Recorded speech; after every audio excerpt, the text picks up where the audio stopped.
Alright. Hopefully this will work. Alright, hello everyone. So if you're watching this, you are in the future. Hello in the future. We're going to be going over World War II. Wish we could have done this in class, but we just don't have the time for it. But I don't want to skip it entirely, because it is obviously a key thing that defines our history, even to this day. And honestly, it's just interesting to talk about. So, let's begin. You should be looking right now at the World War II packet that I gave you. We'll be going through all of the various questions that are in this together. So let's start on the front with the countries that were actually involved in World War II. Let me pull this over a bit so it's easier to see. This is a map of the world in 1937. Which is the year that the war, not the year that the war in China begins. In Europe, it does not begin until 1939. Let us get down who it was who in this conflict. We'll start with Europe, even though it did actually start in Asia, the war, in 1937. But on our sheet, we've got the Allied powers, the Axis powers, and the Axis puppet states. And this marker is not cooperating with me. The great thing about this is that I don't actually really know how to edit videos, so any flub or mistake is just going to be in there on the internet forever for anyone to see. So that's going to be fun. All right, but so we've got the Allied powers. If you were in class, I would ask you to remember what our two sides were in World War I, and there was the Allies, or the Entente, you could call them that as well, versus the Central Powers. Here it's the Allies versus the Axis. And like before, I'm going to put majors and minors. Major. No, we'll just do a full-on chart here. Charts are fun. Kids these days love charts, don't they? All right.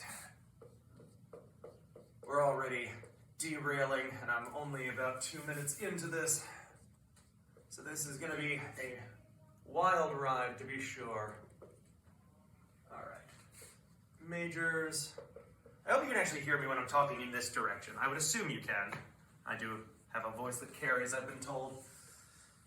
Fingers crossed, you can always turn it up. All right. Now, you don't need to know the minors. I want to include them because, well, I find it interesting. Maybe you will as well, but only the majors are the ones that you really need to know. So on the Axis side, we'll start with the bad guys here. We've got Germany, obviously. Germany is at the forefront of the Axis powers. You can see, I'll give you the full view of this map in a minute. But Germany is the leading Axis power. If you'll remember in the Treaty of Versailles, actually hold on just a moment here.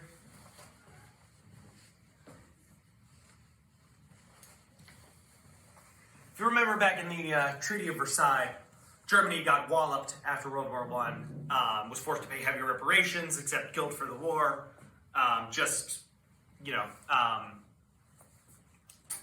treated very poorly. And the German people, obviously, were resentful about that. Also, I should include Prussia here, because that's part of Germany as well. That's going to become a problem, actually, but there. And as I'm sure you've talked about in Global, and as you'll talk about more with Ms. Mahler, the instability in Germany leads people to turn to violent political ideologies. Communism to some extent, but also fascism, or as it is in Germany, Nazism. And Germany is going to be the leading aggressive power in World War II. For that reason, looking to avenge its loss in World War I and overturn its humiliation. So Germany, they're a major power. The other really big major Axis power is Japan. So if we zoom out, go over to Asia here. There's Japan. Now Japan is interesting because they were on the Allied side in World War I. They were friends with Britain back then.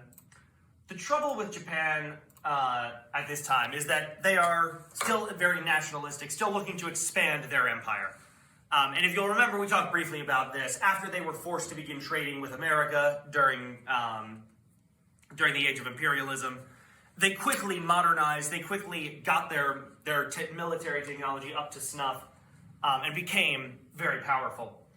And began expanding their own influence and becoming an imperial power themselves. So they're still looking to do more of that, and they're a bit resentful that the Western, European, and American imperial powers have largely pushed them to the sidelines, not let them get in on imperialism in the same way that the West was able to. So it is, there's resentment there. But Japan is also a strong power, and at the start of the war, they also control Korea, and they control Manchuria as well, which is part of modern-day China. So Japan is a strong power on the Axis, a major power, and was put under Axis puppets down here.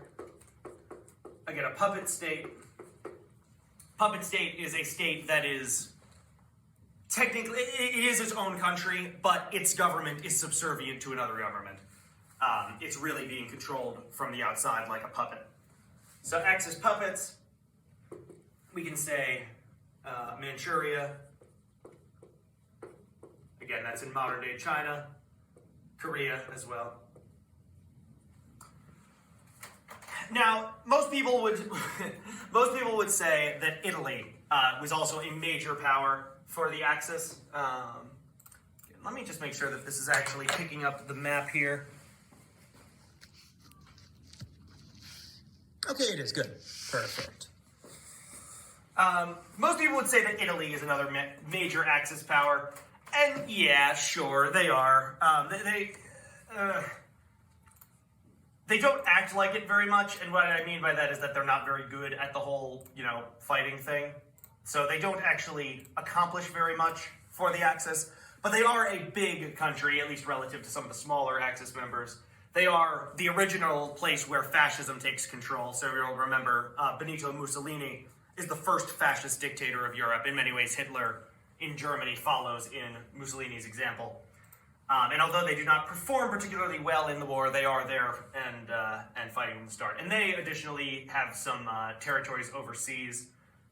We'll keep colonies the same color as their overlord. No, we'll do separate. So Libya was controlled by Italy, and in the lead up to the war, they also took over Ethiopia. Now, you're not supposed to do that if you're in the League of Nations. You'll remember the League of Nations, President Wilson's baby. President Wilson believes... Yes, sorry, hang on a moment. Yeah, just... Yes, got a couple of students coming by the door, seeing me do this, so, yeah. But anyway, you'll remember that back in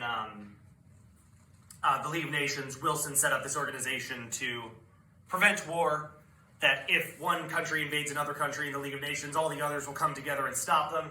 Italy takes over Ethiopia, and nobody does anything about it, other than write a strongly worded letter. So, yeah.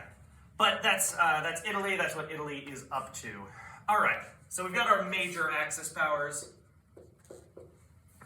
We've got our Axis puppets. I'm going to put Albania down here as well, because they get taken over by Italy in the lead up to the war. So to show you them on the map here. Albania is this little country down here. They are an Axis puppet state during the war.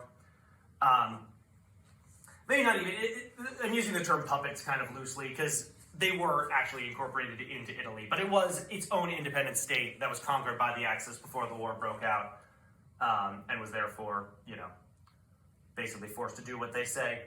Other Axis puppets, we're going to get, so let me cut Czechoslovakia in half here. Sorry, Czechoslovakia. Well, you know what? You cut yourself in half because you're not Czechoslovakia anymore. You are now the Czech Republic and Slovakia. So that's your fault. But actual Czechoslovakia ultimately gets incorporated into Germany itself. But Slovakia, the Slovak part of Czechoslovakia, essentially remains as an Axis puppet state. They have a measure of independence, but are really subservient to Germany.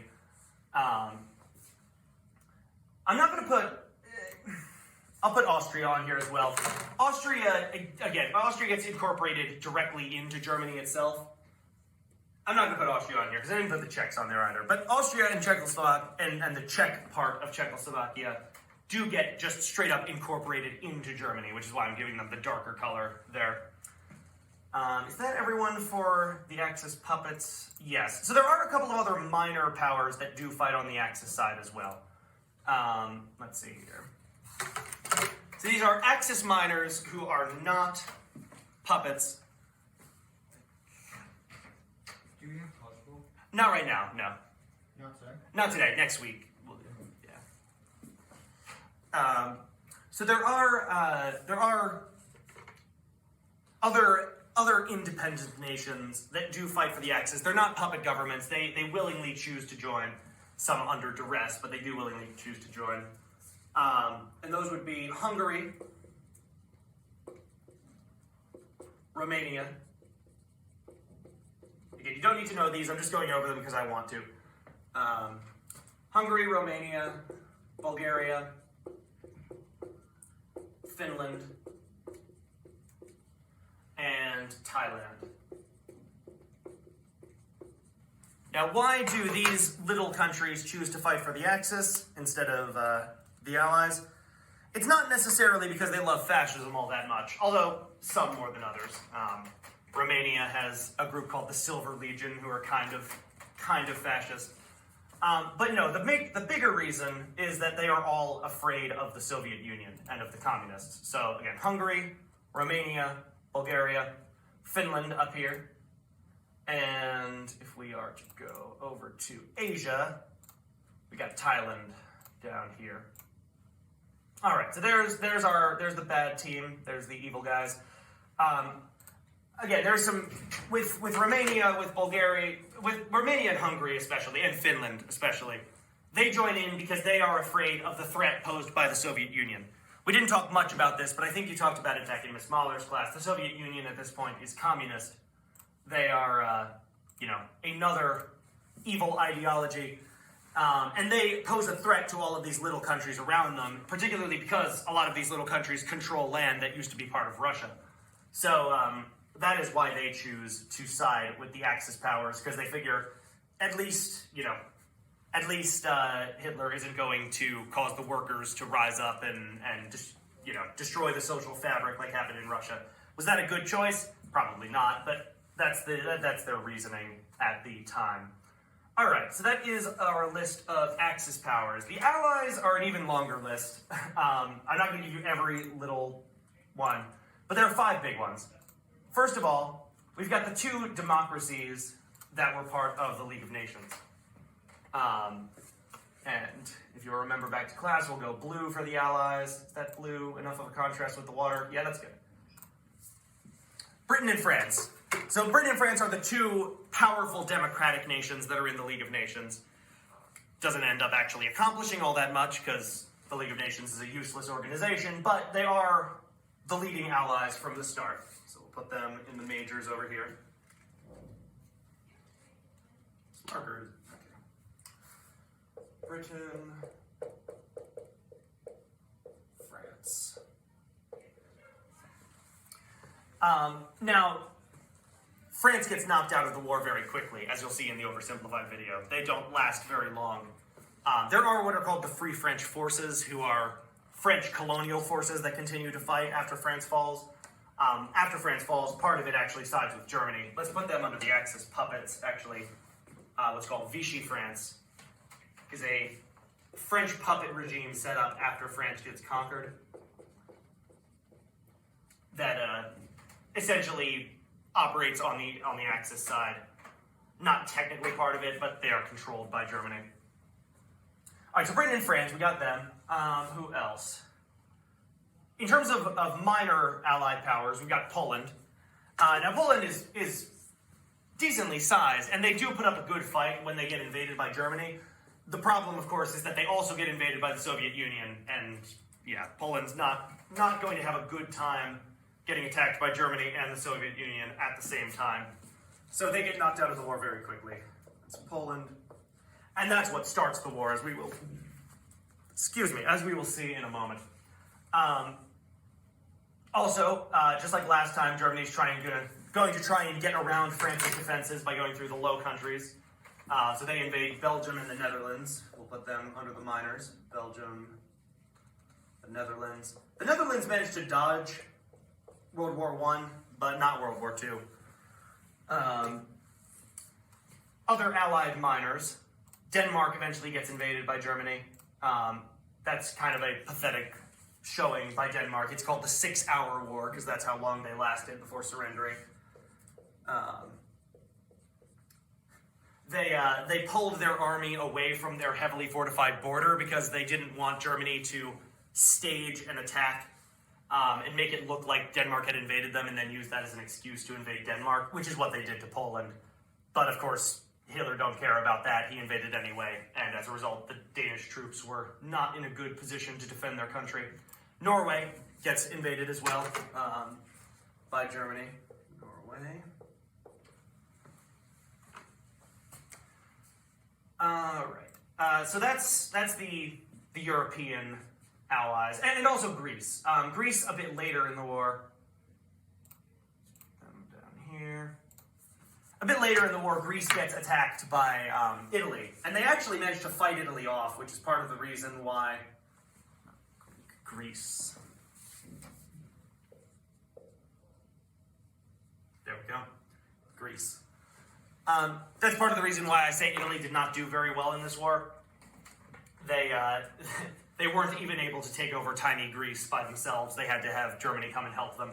And while we're on the topic, actually, Yugoslavia, same story. They are also invaded Yugoslavia. The Yugoslavs are actually Yugoslavia is the only country in Europe that managed to liberate itself. So at one point in the war, Germany controls pretty much everything in Europe. And a lot of those countries get liberated by American and British forces once they arrive, and to an extent by the Soviet Union as well.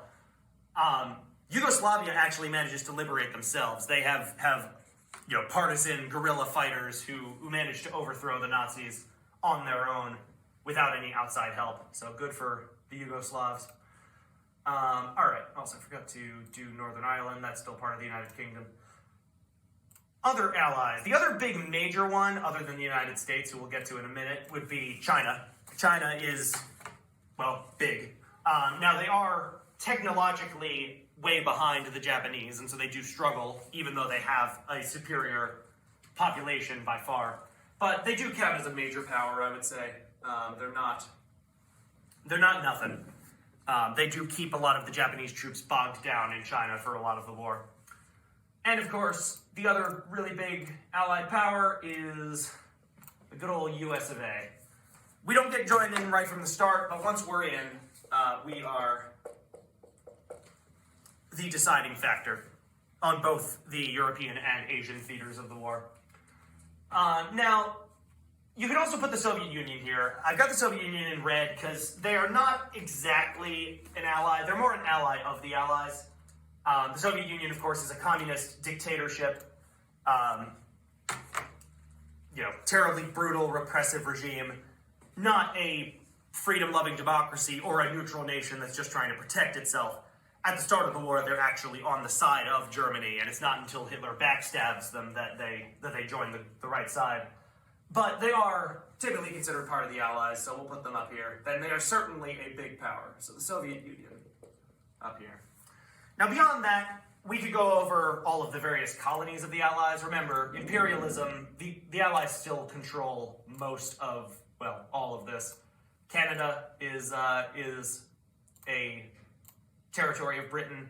Greenland is a territory of Norway. Algeria and France. The Belgian Congo. Egypt is controlled by Britain. All of that is British. South Africa is British. Australia. The Philippines are controlled by America still. Remember, we got those during the Spanish-American War. So they are still under our imperial control. And that's one of the reasons that Japan chooses to come after us. All of this area down here, the modern-day Indonesia, this is controlled by the Netherlands at this point. This is controlled by the British, the French control Vietnam, the British control India.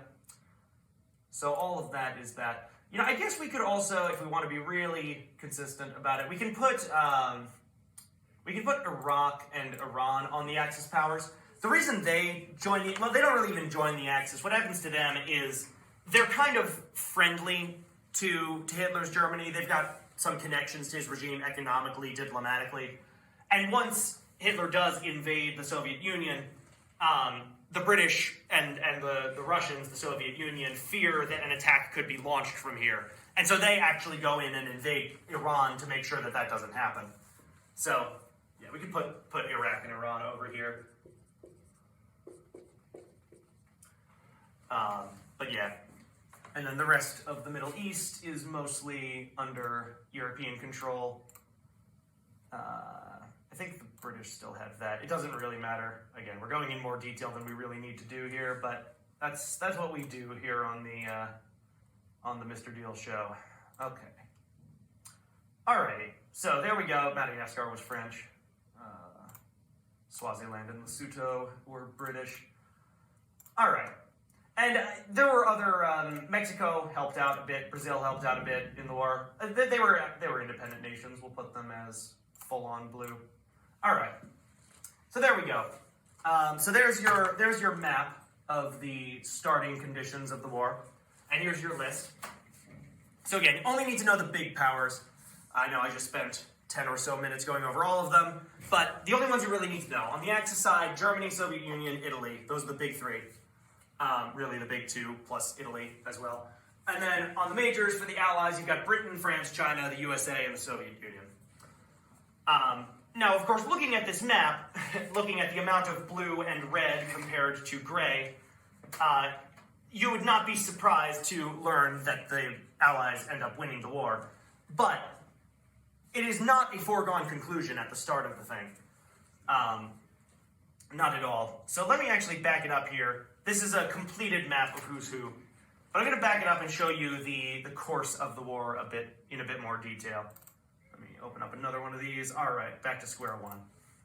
So with that, you should have everything done for this now. Again, unless you want to write them all. I'll give you a bonus point if you write them all, because I like writing them all. But if you want to write them all, you can. You only have to write the majors. So these 5 for the Allies, these 3 for the Axis. And then Axis puppet states. The key ones to know there are Manchuria, which is in modern-day China. That's a Japanese puppet state. And Vichy France, which is the German the German state that set up, that controls France after France is defeated in the war. All right, so with all of that said, let us actually get into the packet itself here.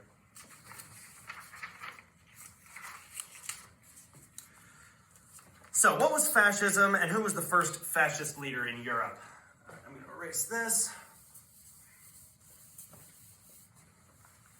Just make sure that we are still good. Yep, all right. Oh, wow, 23 minutes already. Yeah, I apologize for that. Feel free to speed up the recording as you watch this. I bet that would be pretty funny. See me dancing all over the place in 2 times speed. All right. Just going to get a drink of water and then we will get started.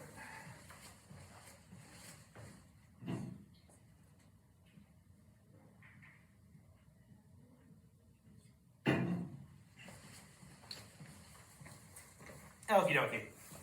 So what was fascism? Well, it's a little bit difficult to define. It's got a less clearly defined idea of the world than communism does. Communism, again, is the idea that,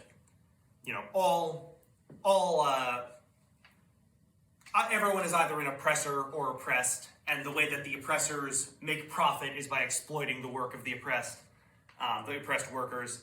That ultimately what will happen is the workers will rise up, overthrow the oppressive capitalist bourgeoisie, and the result will be an equal society where everyone is equal and everyone shares everything in common. That's communism. That's communists. The communist idea of how the world should work. Fascism is interesting. I think in some ways fascism is the other side of the coin of communism. Because communism and fascism both come around at a time when people are losing faith in a lot of the things that they have had faith in for much of their history. The church in Europe, for instance, is losing some adherents after the devastation of the war. People are wondering, with all this devastation, where is God? And many people have stopped believing in him entirely. And communism is one way to answer that question. You know, if God is dead, as Friedrich Nietzsche famously said, Friedrich Nietzsche is a German philosopher. If God is dead, well, what's left for us after that? The communists say, well, it's up to us to build this better world where we all share everything in common, where we put aside the restrictive oppression of the past. Yes, the bell's ringing. And we build this better future together. That's our new goal in life. Now that God is dead, now that we no longer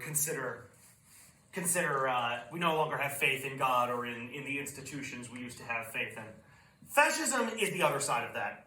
Fascism is the thing that says, well, if God is dead, then what I care about is power. What I care about is supporting my family or my extended family, which is my country. And I don't care about anyone else. I'm going to fight for the strength and power and the purity of my people. Because that's the only thing I know. I know loyalty to my people. That's what I'm going to do. And will that make a better world? I don't care, as long as it makes a better world for my people. So fascism is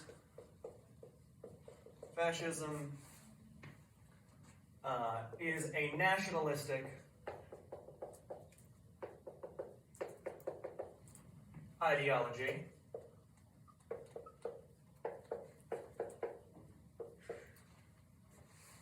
that emphasizes strength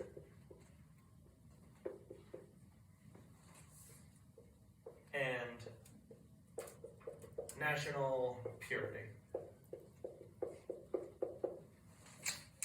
So, in other words, the only thing I care about is that my people, my race, my family, my country survives and is strong. And it doesn't matter who we have to step on to get to there. So, it's another way of dealing with the loss of faith in the aftermath of World War I. A bit more obviously evil than communism, but yeah, I think it comes from a similar place.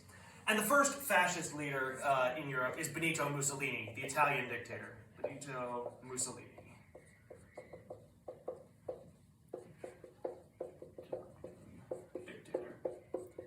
And he's going to set the standard that Hitler will try to follow.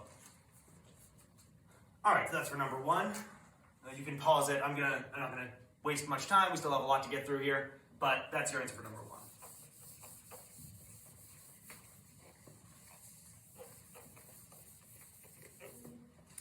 Now, speaking of communism, Joseph Stalin, for question number two, Joseph Stalin is the leader of communist Russia, which is called the Soviet Union. And as part of his plan to reach this communist utopia, he needs to actually help Russia get industrialized. Russia is still a backwards peasant economy, essentially. They've got a couple of cities, a couple of industrial centers, but mostly it's just a bunch of agricultural farmers, with backwards technology. So he comes up with these 5-year plans that are designed to leapfrog, to leap ahead, to get the Soviet Union industrialized quickly.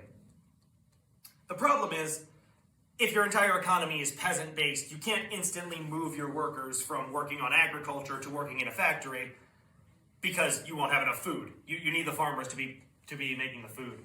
So 5-year plans, what are they supposed to achieve? They're supposed to achieve industrialization.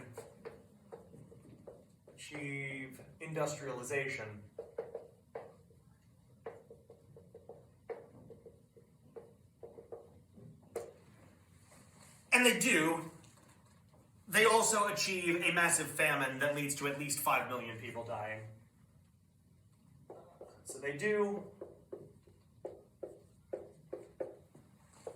but they also lead to a famine that kills at least 5 million people. Probably a lot more than that. Actually, a lot of the ones who die are in Ukraine, which is part of the reason why there's some enmity between Ukraine and Russia, even to this day. And another thing that happens, which is horrible, is that Stalin continues exporting grain from the Soviet Union while this is going on, because he doesn't want the world to know how bad it actually is. He wants them to think that, yeah, communism's going great, we've got tons of food, everyone's happy and healthy and well-fed. And so he actually starts sending grain out of the country to other countries at a time when his own people are starving. So, yeah, not good. Not good at all.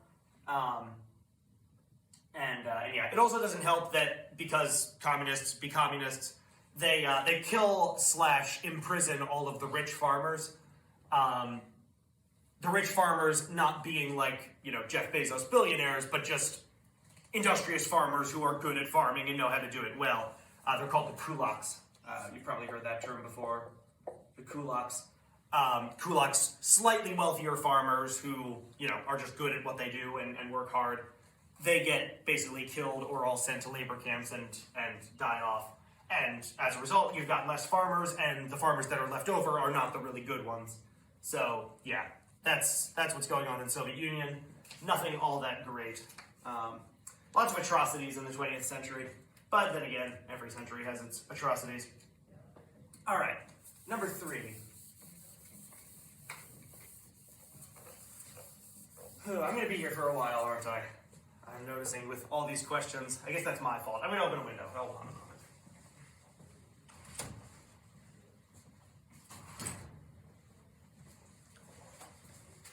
Students keep walking past the door, looking at me like I'm crazy, which is fair.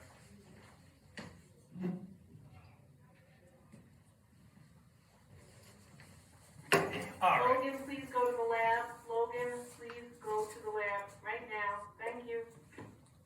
Number 3, probably heard of this before. While in prison, Adolf Hitler writes the book Mein Kampf, which means My Struggle in English. A book detailing his ideology, his hatred of the Jews and communists and everyone else. Well, not everyone else, but yeah, this is a book that becomes very influential in Nazi Germany. Becomes basically required reading, and makes Hitler into a national popular figure, putting on display his ideology for all to see. Speaking of which, what does the German Nazi Party believe in? Well, like all fascists, they are very nationalistic, very strength of our own people. Probably more racist than the Italian fascists. They are obviously very anti-Semitic. That's an understatement. They commit the most horrific crimes against the Jewish people that basically anyone ever has. But they're very anti-Semitic. They want to overturn the Treaty of Versailles. They believe that was an abomination, a humiliation for Germany, and they believe that the German people must triumph and overcome their enemies. Versailles. And they want to conquer more land so that the Aryan people, this is their idea of racial purity, that the Aryan people, white hair, white skin, blonde hair, blue eyes, are going to be the super race of people that will rule the world. So they want to conquer more land so the Aryan people have a place to live. And also, kill off the lesser races that are in the land already. Space to live. This is called Lebensraum in German, living space. Moving on. We talked about number 5 already. You know what, I'm not going to write this all out because if so, my arm will fall off. But we talked about this. Why did so many in Germany support radical political parties? Instability. Instability in the country leads to this. First of all, there's the humiliation of the Treaty of Versailles. I'll write this out. This is important. There's the humiliation of the Treaty of Versailles. That's part of it.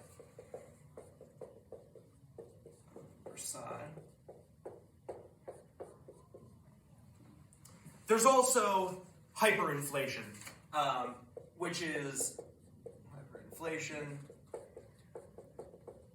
Basically, the German government, to try to pay back the money that it owes the Allies from World War I, prints too much money and inflates the economy and leads to ordinary people not being able to buy bread. It's a very economically unstable situation because it's too expensive. So hyperinflation, economic instability,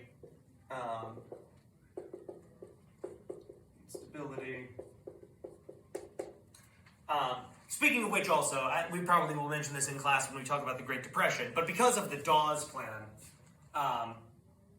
you don't need to write this for the answer, but it's worth knowing. For the Dawes Plan, you'll remember from class that, depending on when you watch this, this was a plan where America helped Germany to pay its loans back, lent money to Germany so it could pay its reparations. And that helped stabilize the German economy for a while. The problem was, once the American economy crashed in the Great Depression, that meant that Germany's economy crashed with it. So, Great Depression causes German economy to crash too. I shouldn't just say the German economy. Basically, everyone's economy crashes because the British and French, well, their economies depend on the reparations from Germany. And Germany depends on the loans from America. So once America goes, everyone goes. All right, but that's good enough for that answer. So humiliation of the Treaty of Versailles, hyperinflation, economic instability. I'll do one other thing. Political violence. Now, this was caused by these radical political parties. There were street fights between fascists and communists in Weimar Germany. Violent ne'er-do-wells fighting each other in the streets. The thing is, when there is violence and instability, people look for anyone who can come in and restore stability. And Hitler, of course, being a fascist, being dictatorial, he promised to bring stability. Now, of course, it was his Nazis who were causing the instability in the first place, so, there's obviously some deception at play here. But the people of Germany ultimately decide, better off Hitler than the communists who are seeking to completely overthrow the social fabric of society. The fear of communism looms large in this. All right. I'm going to try to go a bit faster because honestly I'm getting tired, and I'm sure you are as well. Thankfully, you can watch this over the course of a few days. All right, number 6, we talked about this. What did Japan take over? They took over Manchuria, previously owned by China.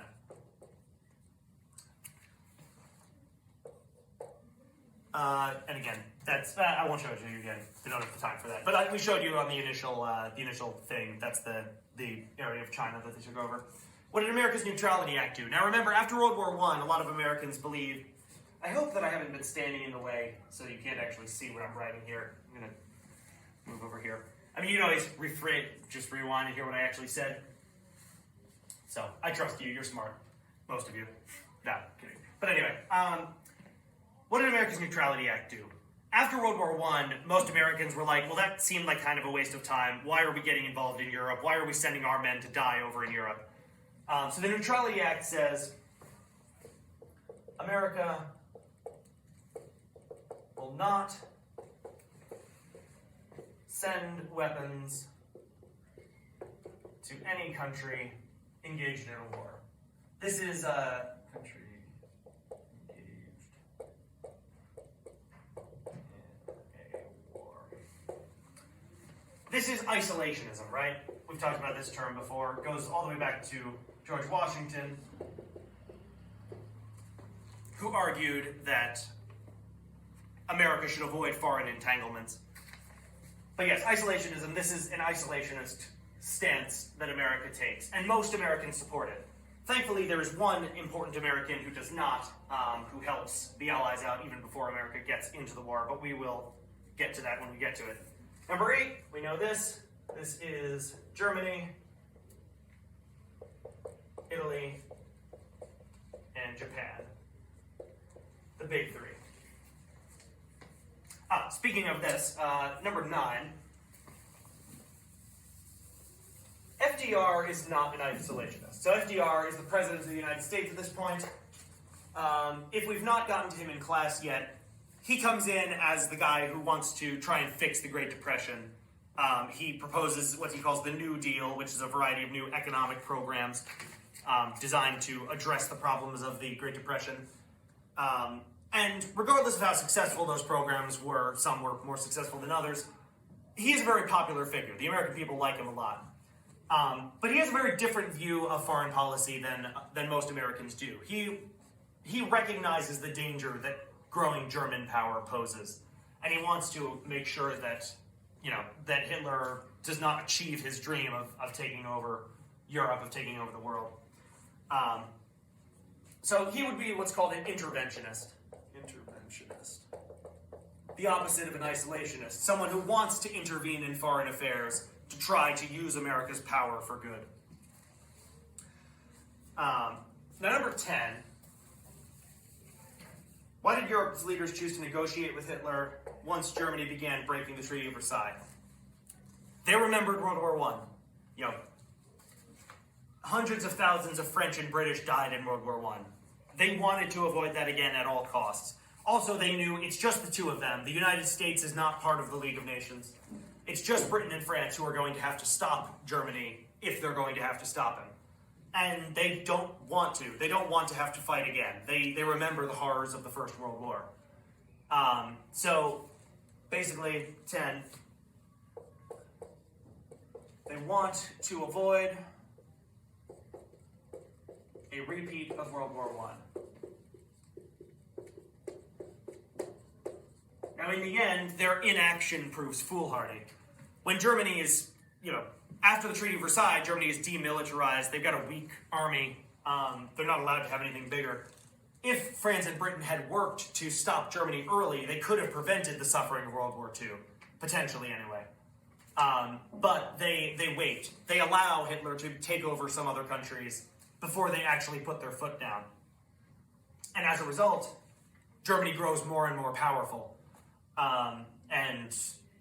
By the time Britain and France do finally take a stand against him, it's basically too late. He's too powerful to stop. At least not without many, many lost lives. All right, 11, I'm going to bring the map back for this one. The answer is Austria and Czechoslovakia, which, again, I forget how to pronounce, and I can't look it up because my phone is over there recording this. Look it up yourself. I think this is it. Czechoslovakia.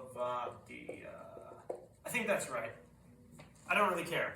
But Czechoslovakia, Austria and Czechoslovakia are the two places he wants. Now, you'll remember, in World War I, Austria-Hungary was Germany's ally. After World War I, Austria-Hungary no longer exists. Hopefully you can see this in the video. I think you can. Now it is Austria and Hungary and a bunch of other places. Romania got some, Czechoslovakia got some, Italy got some, Yugoslavia got some, Poland got some. But Austria is German-speaking. The Austrians are related to the Germans, ethnically. And as a matter of fact, Hitler himself is Austrian, not German. I mean, they're all German. So obviously Hitler wants to incorporate Austria. So, let's actually go back to the gray here. Again, this is Germany. And Austria is the first place that he takes over. To no resistance at all. The Austrian people have a vote that they agree to do this. Now, there are German soldiers standing at the polling booths, basically threatening anyone who does not want to join, but there was some desire to join Germany in Austria anyway. There was a fascist movement in Austria. So it's very likely that they would have won, even if they weren't using political tactics like intimidation. Czechoslovakia is this country here, and there's this area around the edge. Let's see, can I do this? It's not going to be perfect. This is Microsoft Paint, so forgive me. I do not know how to use any more advanced program than that. Roughly in that area, which is called the Sudetenland, which is an area of a lot of ethnic Germans. Now, Hitler says that's all he wants. In actuality, he ends up taking over the whole country, as we said. Nope, no, that's not the right color. Actually, you know what? I'll break it up again into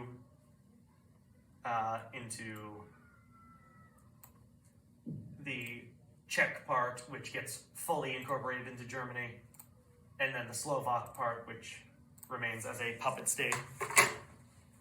But yeah, and as we said, Britain and France do not do anything about that. They follow a policy called appeasement, which is the next question. Good segue. I didn't actually even plan that, but I'm looking at it now. So yes, what was appeasement? Appeasement was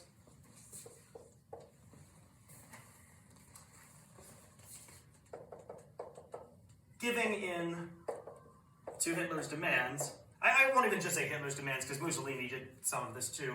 Giving in to, we'll say Hitler. It's mostly Hitler. Hitler's demands to avoid a war. Saying to Hitler, okay, all right, you can have Austria. As long as you just stop with Austria, you can have it, and we can all stay at peace and be happy, and it'll all be great. And then when he wants the Sudetenland, we say, okay, all right, you can have the Sudetenland as long as you don't take any other parts of Czechoslovakia. It doesn't work. Hitler continues to invade more territory. But that's the idea. So an ineffective strategy does not end up preventing the war. Now, eventually Britain and France, despite the fact that they don't want a war, they realize that they are going to have to fight one. The country that they draw the line at, erase this.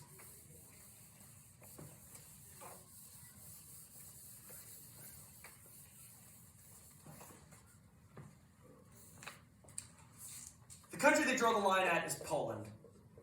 They say, if you invade Poland, we will fight you.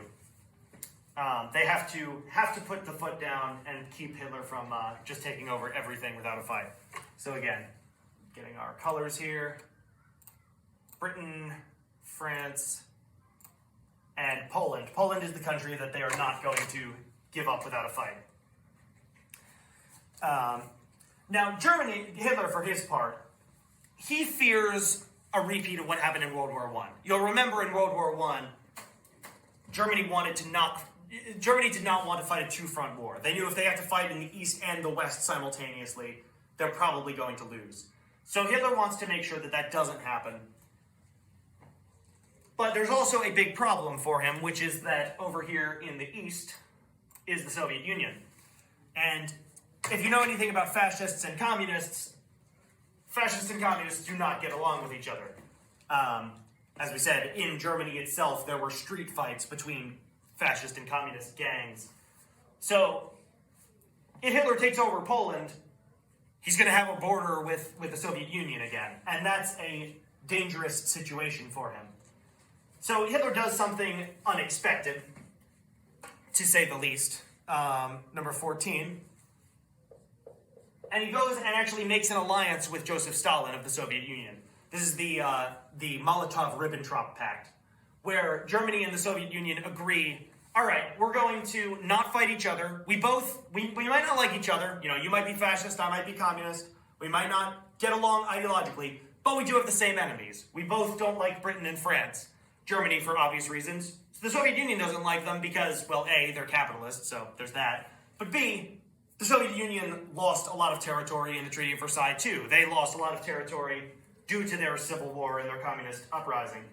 And as a matter of fact, the anti-communist forces in Russia had been supported by the British and the Americans during that war. So they agree, this is what we're going to do. We're going to agree not to attack each other, and we're going to agree to split Europe into spheres of influence.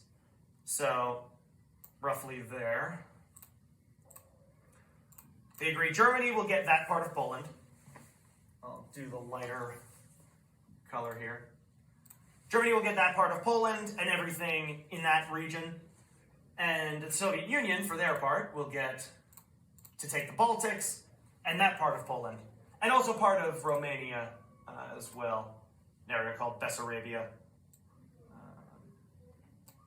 So this is the idea. This is not broadcast to the public, obviously. They're not just giving away their plans. But secretly, Romania.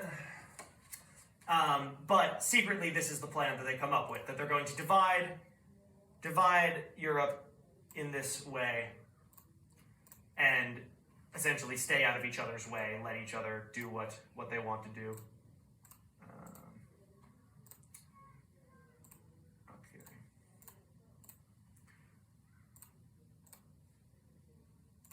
So that's the plan. And the answer to the question 14, why does he sign a non-aggression pact with the Soviet Union? He doesn't want to fight a two-front war.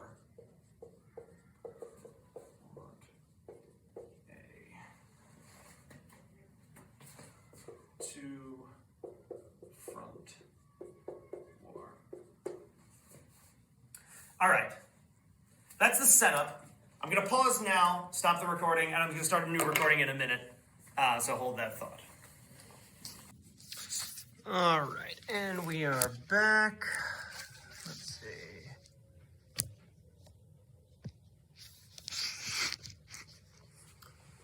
All right, I'm going to try and go a little faster here because obviously we have already gone 51 minutes, and that's without actually having anyone in here to talk to. Just going insane slowly. Yeah, you can see why we needed to do it this way. This would have taken 5 days at least. We did it in a normal format. We'll probably spend a day going over any questions you guys have, but this way we can expedite our way through the information. All right, let's get through the rest of these questions because I want to go home. All right.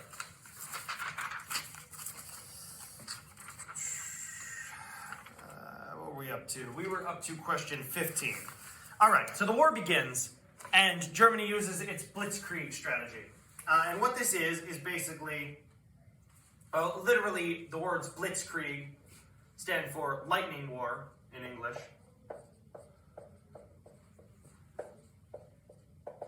And what it literally is using tanks to quickly encircle enemy troops and cut them off. Using tanks to encircle enemy troops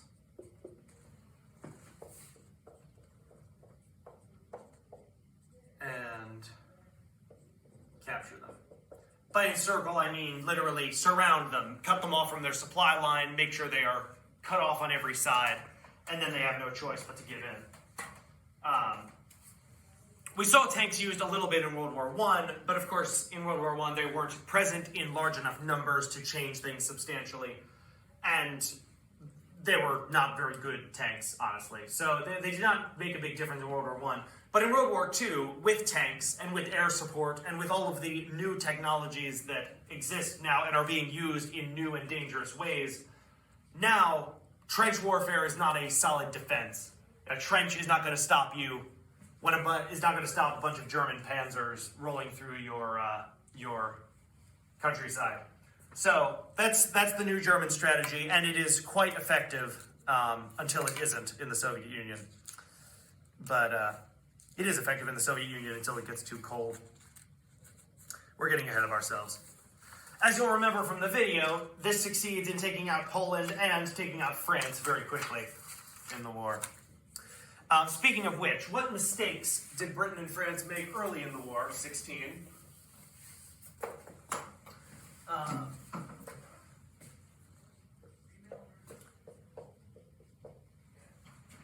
They took defensive... Hi. Hello. Hang on just a moment, my friends. Sorry about the interruption there. This is going to end up being multiple different clips, but that's all right. You're all Zoomers. You all know how to use technology, so that should be fine. All right. So, question 16. What mistakes? They took up defensive positions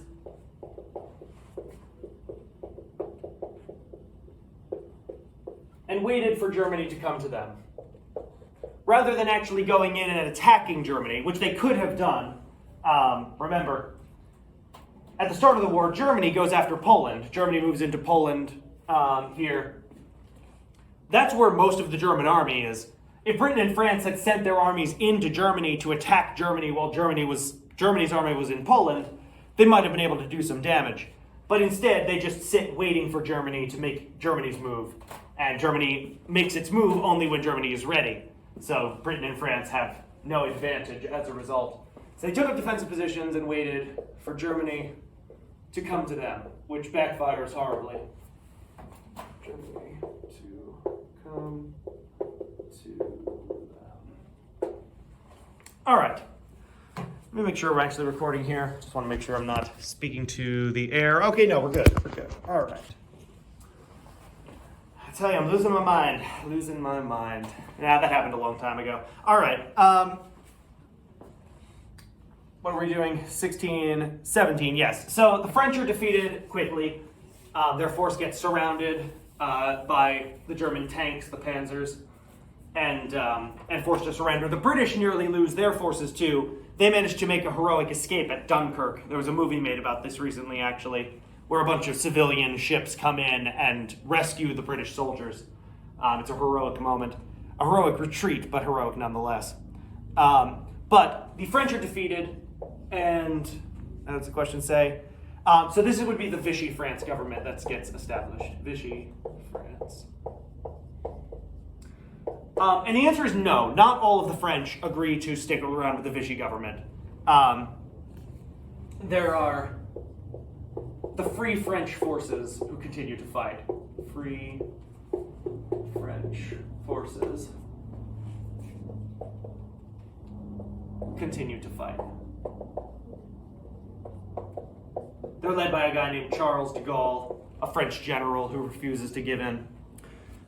Vichy France is led by Philippe Pétain, a World War I general who agrees to surrender. This is why everyone makes the joke about France surrendering, by the way, because they gave up within about a month of the war. Not a month, within a few months of the war. Still, it's a very quick defeat for the French, who were supposed to be this great, powerful nation. Speaking of which, by this point, let's just update our map. Let me pull the map into view here. All right, there we go. So yeah, early on in the war, France gets knocked out. Norway gets conquered. Denmark gets conquered. The Netherlands and Belgium and Luxembourg. I know we've talked about Luxembourg before. Can't forget Luxembourg. But yeah, Luxembourg gets taken out too. Also, Italy joins in on the Axis side, obviously. So that doesn't look good for Britain, of course. If you zoom the map out, it looks a bit better. Britain, of course, still has all of its colonies that are still in the fight. So they've got Canada, they've got all of this stuff down here. They've got Australia, they've got India. But still not a great situation if you're Britain. Also, Vichy France's colonies get taken France's colonies get taken by Vichy France. The Belgian Congo is on Britain's side. And Libya is on Italy's side. All right, but that's the situation at this point. Now, Winston Churchill. Winston Churchill is a boss.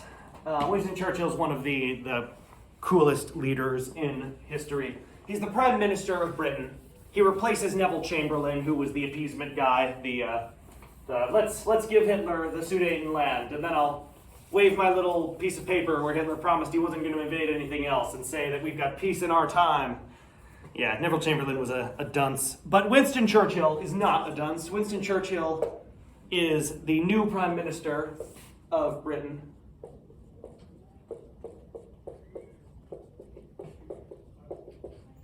And he vows to continue fighting. He says, we're not going to give up. It doesn't matter that France has been conquered. It doesn't matter that Germany seems to be winning. Britain will never surrender. He says, Britain will never surrender.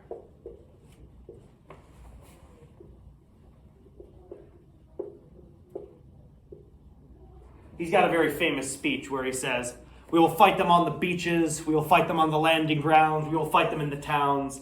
He's saying, no matter what, Britain will stand strong and keep fighting. Which is really heroic. Britain didn't have to do that. Britain is an island. Britain could have just sat out once France was done. Britain could have, said, well, we tried. Leave Europe to its fate. But no, Britain was not going to do that. Winston Churchill was not willing to just let Europe be dominated by the fascist menace. He wanted to actually fight back. So, a very heroic figure in history, and well loved by people around the world, especially the British, though, obviously, who refused to surrender when everyone else had been defeated and given up.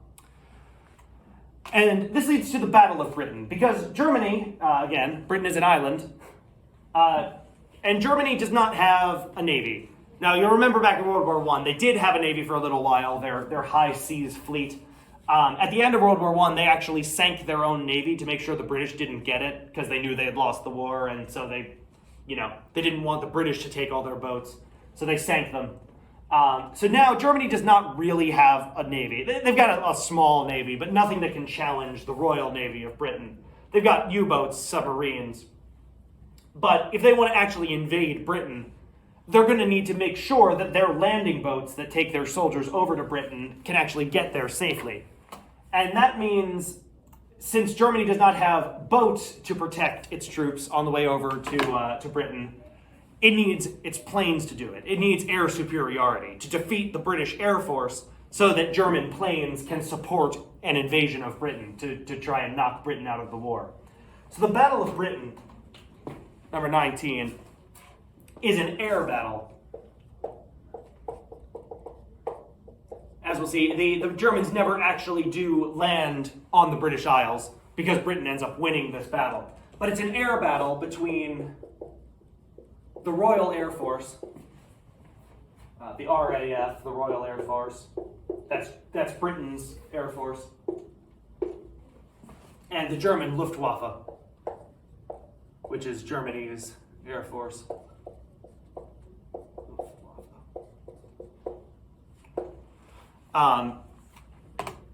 And it is it's a tough battle. At first, Britain is losing because German industry is excellent.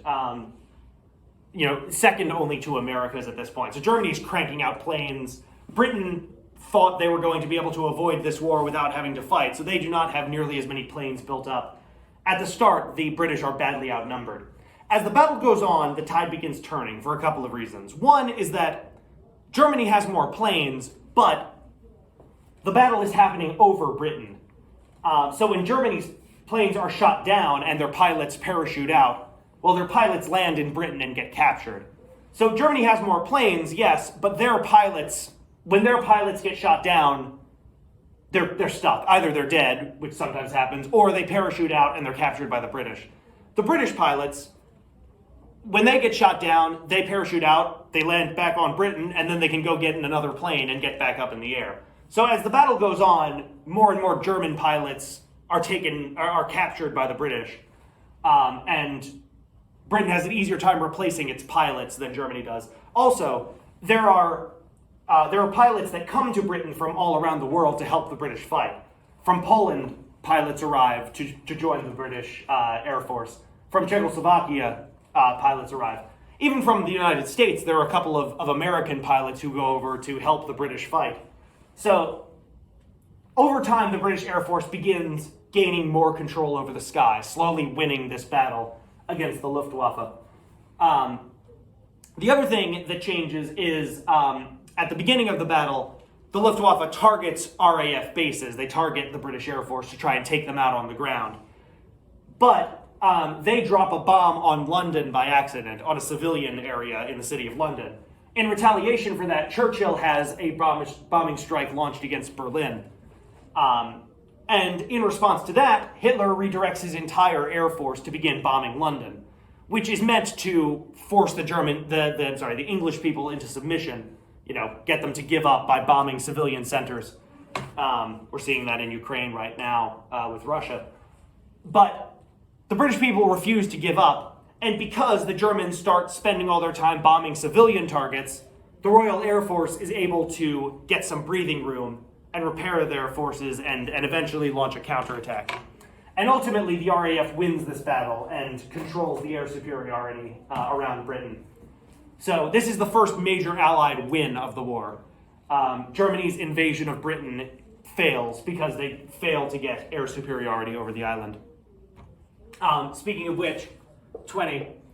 I'm actually going to show you guys a video. I had the song about the American hero from World War I. I've got a song that I'm going to share with you about the British pilots and the pilots from around the world who came to defend Britain in World War II, because it's a cool song. And this line is in it. But Churchill says, "Never has so much been owed to so many." Or, I'm sorry, never has so much been owed by so many to so few. What he means by that is the few British Air Force pilots and the pilots from around the world who came to defend Britain, they were the only ones standing left in the way of German domination. If they had failed, then Nazi Germany might have been able to invade Britain and would have won the war. So a small handful of pilots, a few hundred Air Force pilots, were the last line of defense against the victory of the Nazi regime. Never in the history of humanity has so much been owed by so many, by everyone on the earth, to so few, to those brave pilots who fought the British, who fought the Germans when no one else was willing to do so. With war is hell, that's true. World War I showed that. And you see the worst of humanity in war, absolutely, but you also do see the best. You see these moments of heroism, these people who are willing to make a stand for something just. You see the best of humanity, but you also see the worst, but you also see the best. And there are these, I think today, thankfully, war has not reached our shores in quite a while, but it's worth remembering that there are those who are willing to rise to the occasion when the time comes. All right, so on your sheet, you'll see that there's a batch of pages I told you can skip over. They go over the Holocaust. You're going to go over that in more detail with Miss Mahler next year, I think. But obviously, bottom line is, within the occupied countries, within Germany itself, and within Poland, within the various countries under Nazi influence, Hitler begins his program of exterminating the Jews and other people that he considers to be lesser in his twisted racist ideology. So it's, that is what happens when you kill God, and you can't blame Friedrich Nietzsche for the horrors of the Holocaust, of course, but in a world where you've lost faith in everything, when power is everything, horrible atrocities are committed. It's worth it for us today to look that sort of evil in the face, because that sort of evil does exist. We like to pretend it doesn't. We like to pretend that we live in a peaceful time that has left that behind us. But so did the Europeans. The Europeans thought after World War I, this is the war to end all wars. Now we're going to live peaceably, and it's going to be a great peaceful coexistence. We'll all work for the betterment of humanity. That's what Europe thought after World War I. And then the Holocaust happens during World War II. So, the human heart does not change. Evil continues to exist no matter what happens. And Hitler's Germany is one of the most obvious examples of evil in history. One of the clearest examples of what evil can do. All right, so 21. How did FDR try to help Britain? So remember, FDR is an interventionist. He sees what's going on in Europe, and he knows, we can't allow Germany to win. That's an unacceptable outcome here. even though most of the American public does not support going to war, most of America thinks, oh, that's Europe's problem, let them deal with it. FDR thinks and knows we can't let Germany win. You know, Adolf Hitler is an evil madman. We can't allow him to be the one who ends up in charge of all of Europe. So FDR looked for ways that he can help Britain fight without getting directly involved. And one way he does this is what's called the Lend-Lease Act. Lend-Lease Act. What this is it's an act where it overrides the Neutrality Act from earlier, and it says America will agree to provide weapons and provide equipment to Britain to help it defend itself. America provides weapons and equipment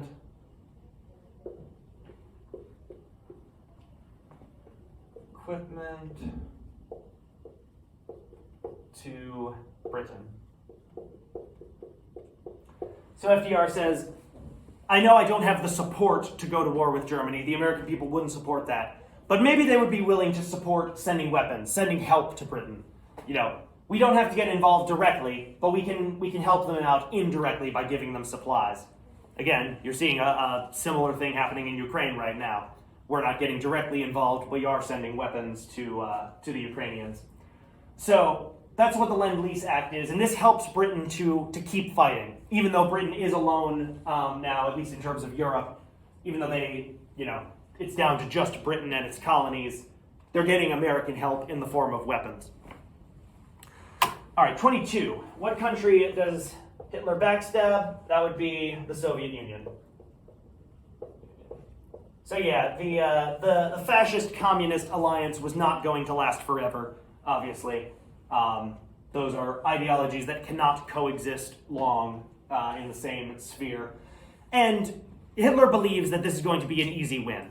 Now, the Soviet Union is big, and it has a big population, but it's also got a less than impressive military. Just to back it up for a minute here. Okay, yeah, we're good. My phone's running low on power, so I'm hoping that this continues to record properly. How are we doing on power? Should really have brought a charger today, but you know what? That's the price of doing business. All right, I don't know, but I'm gonna assume it'll be fine for a while. All right. So while Hitler is doing his thing, Joseph Stalin is doing his thing, and his thing partly is to take over the Baltic countries, Estonia, Latvia, Lithuania, but also to try to take over Finland. It does not go well. Now, Finland is a tiny country in terms of its population, because it's cold. It's like 5 million people, versus the Soviet Union, which is millions upon millions. This should have been a cakewalk for the Soviets. They should have been able to take over Finland, no problem at all. They had a huge numbers advantage, and a huge weaponry advantage. But the Finns humiliate the Russians in this war. It's called the Winter War.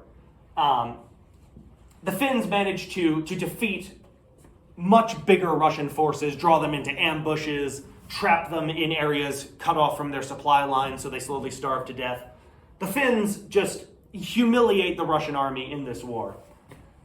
And Hitler is looking at this and he's seeing, yeah, the Soviet Union's big. Yeah, they've got a lot of men, but they're not even good enough at war. They're not even good enough fighters to deal with tiny Finland. I'm the guy who just took over France like it was nothing. I'm going to be able to take over the Soviet Union without any problem as well. So Hitler, seeing the Russian army as being weak and pathetic, thinks, now's my chance. Now I'm going to go in and finish Russia off and defeat communism as well as the Western powers. So 22 is the Soviet Union. And just to give you the breakdown of what goes down here, he does successfully push the Soviets. No, I'm going to go with a different color. He pushes the Soviets well back. Also, he gets, we're skipping over a few minor points. Hungary, Romania, and Bulgaria have joined in. Yugoslavia and Greece have gotten occupied by this point. So did Albania. The oversimplified video goes over all of this. Finland loses. Finland ultimately does have to give up because they just don't have enough men to keep fighting. But they lose a little bit of territory to the Soviets, and then once Germany begins its attack, Finland also joins in to try and get its territory back. And they push pretty far into the Soviet Union. They push up to the city of Leningrad here, push through most of Ukraine, near the city of Stalingrad, the city of Moscow. But then it gets cold.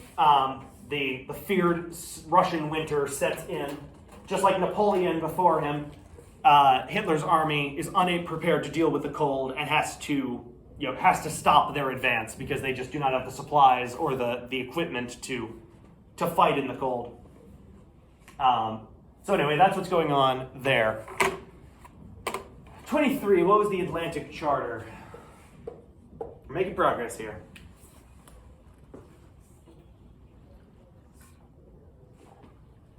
So the Atlantic Charter was a meeting between Churchill and FDR, called the Atlantic Charter because they met in the Atlantic Ocean, where the two of them agree, and FDR and Winston Churchill have a close personal friendship throughout this. But FDR and Churchill agree that after the war,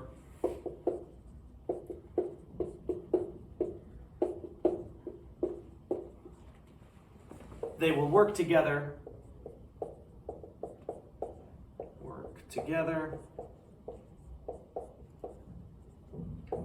to create a world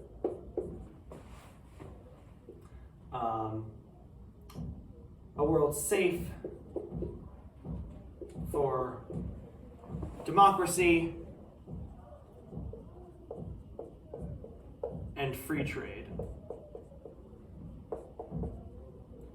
Basically saying, once this is all over, once Hitler has been defeated, we're going to work together to create a new world and protect democracy. Get it right this time.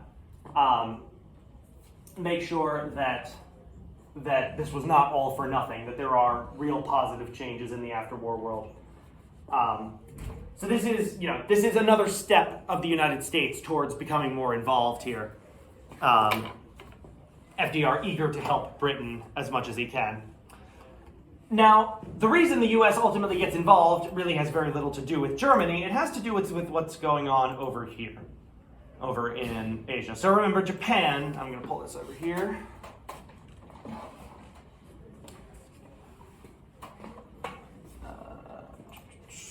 See that?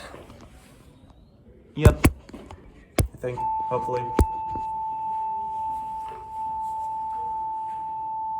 So Japan has been having a grand old time invading China over here. They've also got control of Taiwan at this point. They've taken over Korea, they've taken over Manchuria, and now they're attacking mainland China itself.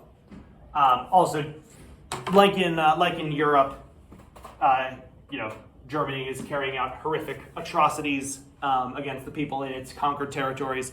Japan is committing atrocities against the Chinese on a massive scale as well. It's not as systematic as the Holocaust, where they're being sent to death camps and being targeted, explicitly for racial reasons. But the atrocities that Japan commits against cities like Nanking, there's what's called the Rape of Nanking, when the city of millions of Chinese people is depopulated in the span of a few days, as Japanese soldiers just go through the city, making a sport out of how many people they can kill, raping all the women. It's horrific. So Japan is over here invading China. Also, when France was conquered by, you'll remember, France controlled this area down here, Indochina, modern-day Vietnam. And when France fell to Germany, Japan swooped in and took this for themselves. I guess I'll put it in this color. So Japan clearly has intentions to expand. They're expanding in China, and they want to expand down into these islands down here. They want to expand into Indonesia, into Singapore, into the Philippines, which you'll remember America controls. Let me put all of these in the light blue. And why do they want that? Well, because Japan is an island that does not have a whole lot of resources on it. Natural resources, that is. Not a lot of oil, not a lot of rubber, not a lot of steel. And that means that as their war in China is going on, they need more resources to keep replacing their tanks, their aircraft, all of that stuff. And these islands happen to have a ton of natural resources on them. So the Japanese are thinking, well, now seems like a great time for us to go get those islands because Britain is occupied dealing with Germany. The Dutch, who own most of Indonesia, they were conquered by Germany. The French are out of it. So now's a great time to go and get all these islands, get these natural resources, and build our own powerful empire. The problem, of course, actually I shouldn't even have them in this color yet because we're not in the war yet. The problem is America, because America controls the Philippines, and America does not like the fact that Japan is taking over the entire ocean. So what FDR does to try and stop Japan is he puts what's called an oil embargo on them. So 24, what did he do that angered the Japanese?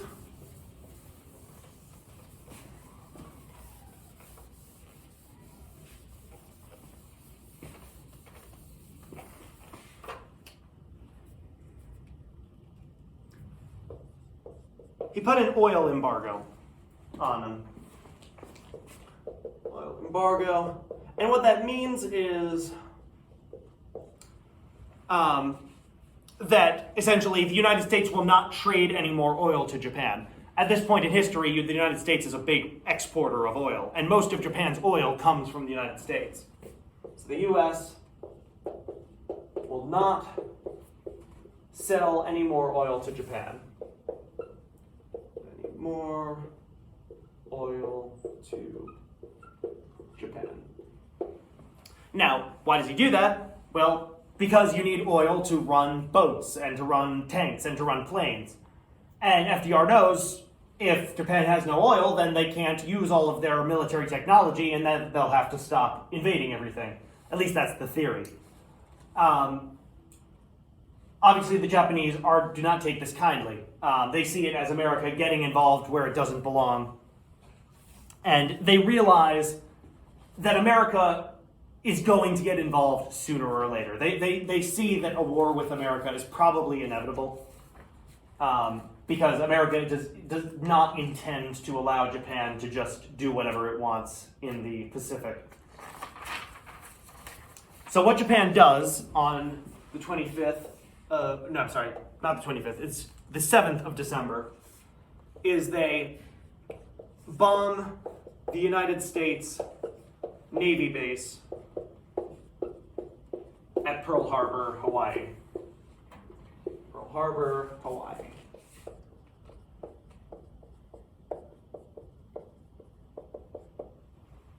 So Japan figures, we're going to have to fight America sooner or later. America has more ships than we do. The United States Navy was bigger than the Japanese Navy. So was the British Navy.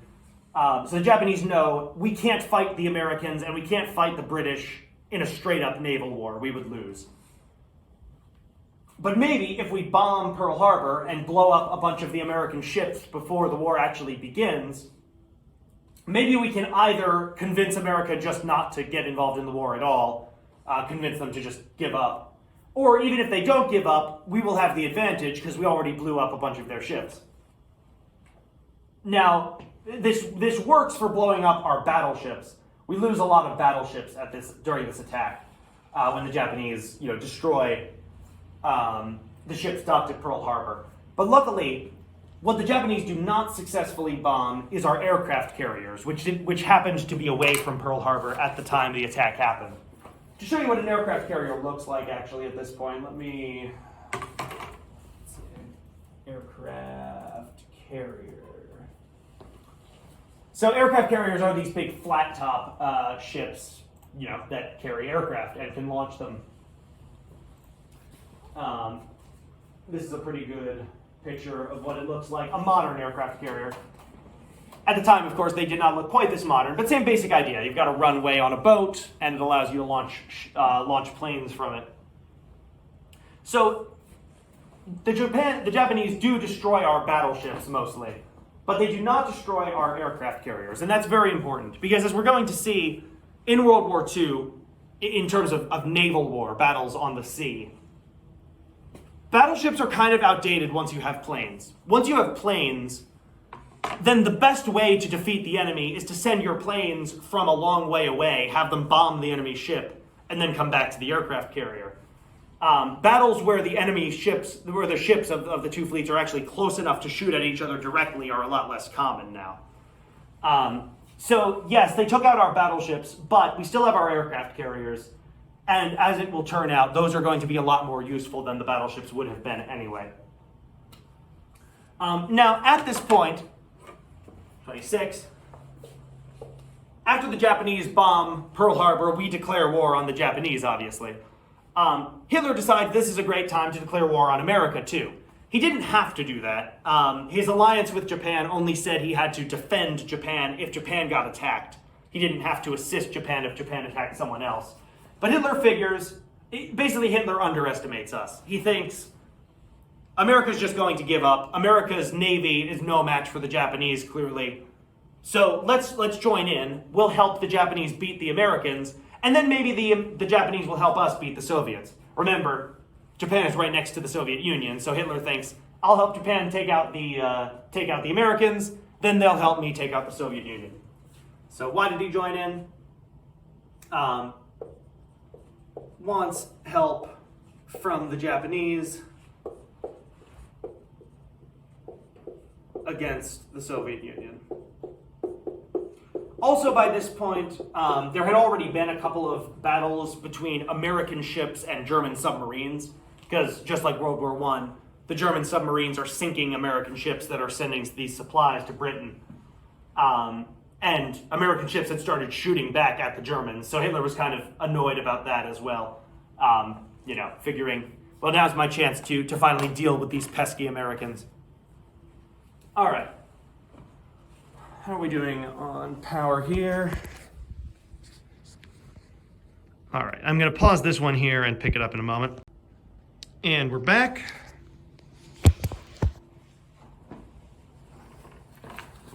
All right, we're getting there. We are getting there slowly but surely. I think I'm the only person left in the building at this point, but that's fine.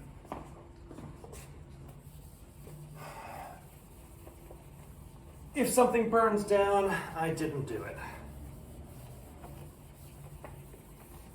All right. So, what are we up to? Oh yes, 27. Why wasn't Winston Churchill worried about losing the war once America joined in? One simple reason. Churchill knew that this is going to be a war where industry is going to be the deciding factor. The thing that's going to determine who wins here is who has the better ability to create the technology you need to win. Who can build more tanks, who can build more ships, who can build more planes. And he knows that America has the best industry in the world. So Churchill knows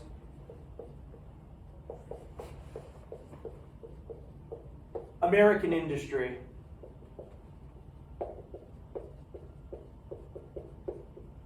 will eventually outbuild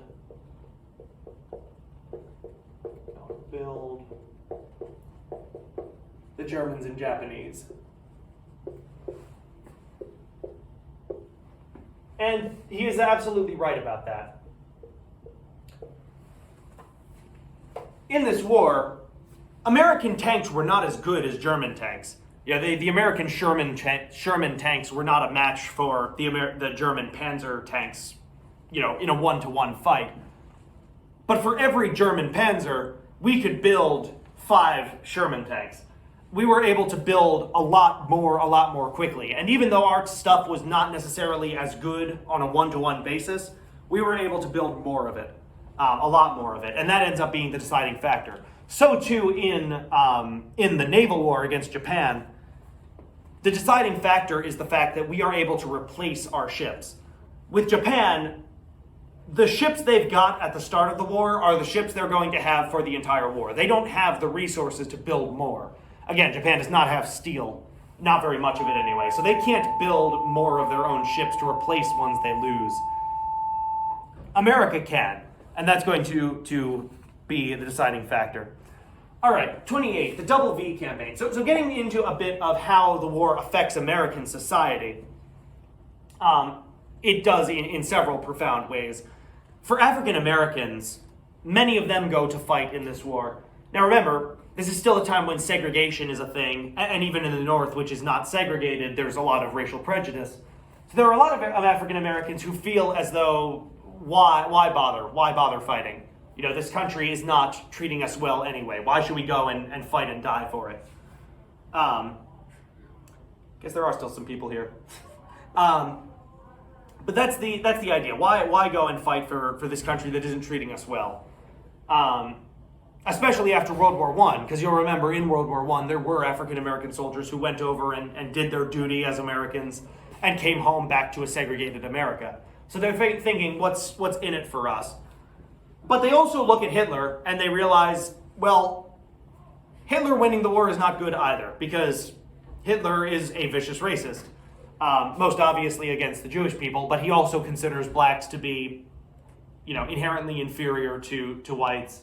So they realize, you know, Hitler is someone who has to be stopped. Even if we are not being treated as well as we should be here in America, Hitler needs to be defeated too. That, you know, Germany winning the war would not be an improvement. So the Double V campaign stands for double victory. Double victory. And what that means, so this is a campaign of African Americans who want to go fight in the war to achieve double victory, to achieve two victories. Victory over racism in Europe, that being Hitler's racism. In Europe. And victory over racism at home. So let's go and defeat the Nazis in Europe, you know, make sure that they don't win, and demonstrate our, you know, devotion to our country so that we can also overcome racism here. Victory over racism at home.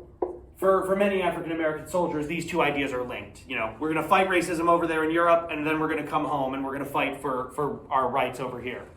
And they will ultimately in the civil rights movement, which we will get to.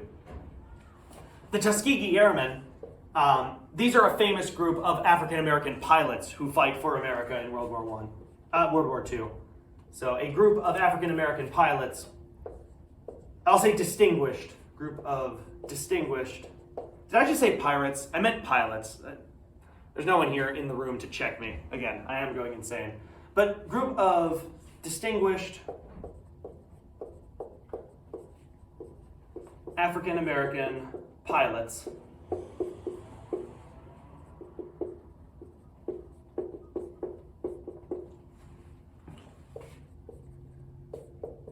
who fight in World War II. They're trained in Tuskegee, Alabama, which is why they're called the Tuskegee Airmen. And they are excellent pilots. They don't lose a single one of them. There are like 200 of them, and they don't lose a single one of them during the war. And they defend American bombers during bombing runs on Germany. So very, very heroic, brave men. Actually, during one of President Trump's State of the Union addresses, he brought one of them out and had the crowd stand up and clap for him. You can find that video on YouTube. So yeah, group of distinguished African American pilots who fight in World War II. Very brave, heroic men. Women also during the war, there's some changes in their standing. Now obviously during World War I, women demonstrated that they could hold a lot of the same jobs that men could and do them just as well. And as a result, they gained the right to vote shortly after World War I. In World War II, women are still not allowed in combat roles, but they find other ways to help. There are, you know, here's the one thing I'll have you put down. There are a number of ways in which they help in auxiliary roles. Probably the most famous are the WASPs, which stand for the Women's Air Force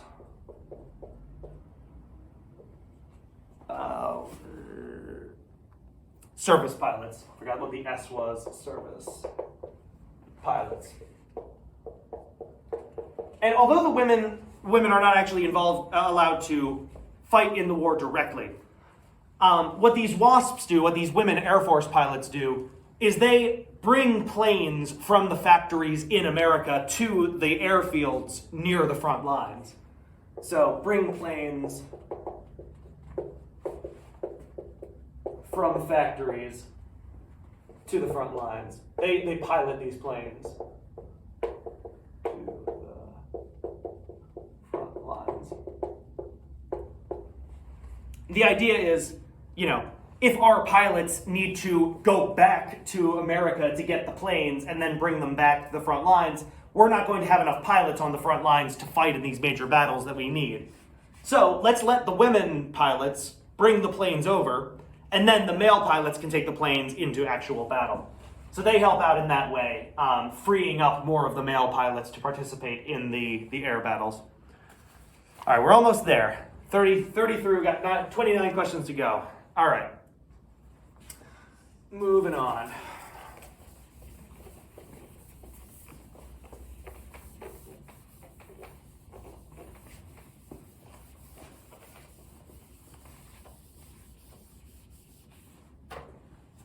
All right, the Bataan Death March. So yeah, getting back to Japan's horrible atrocities during this war. When Japan invades the Philippine Islands, remember the Philippines are controlled by the United States, they fight with American and Filipino defenders on the islands.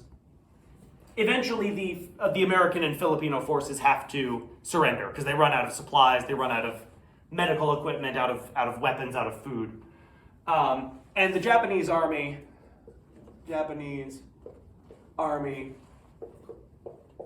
forces starving American and Filipino soldiers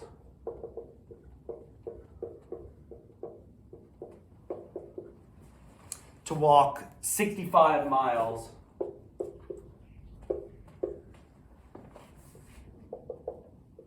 to a prison camp.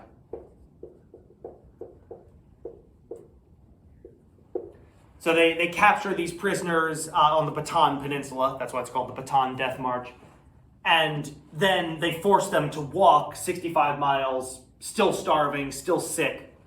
And if they can't keep up, they just kill them. They just shoot them dead. 10,000 of the captured soldiers die on this march.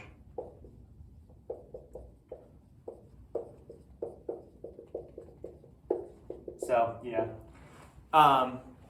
Japan's World War II history is very dark, like Germany's. Okay, but that's the Bataan Death March. What happened at the Battle of Midway? So yeah, speaking of the benefits of American industry, at the Battle of Midway, so the key thing here is it's a naval battle at this island of Midway in the Pacific Ocean. The Americans decode the Japanese communications code, and they know that a Japanese attack is coming. So Americans know the Japanese are coming. I'd love to show you the movie Midway if we had the time. It's a great film, very historically accurate. But the Americans know Japanese Navy is coming and set an ambush.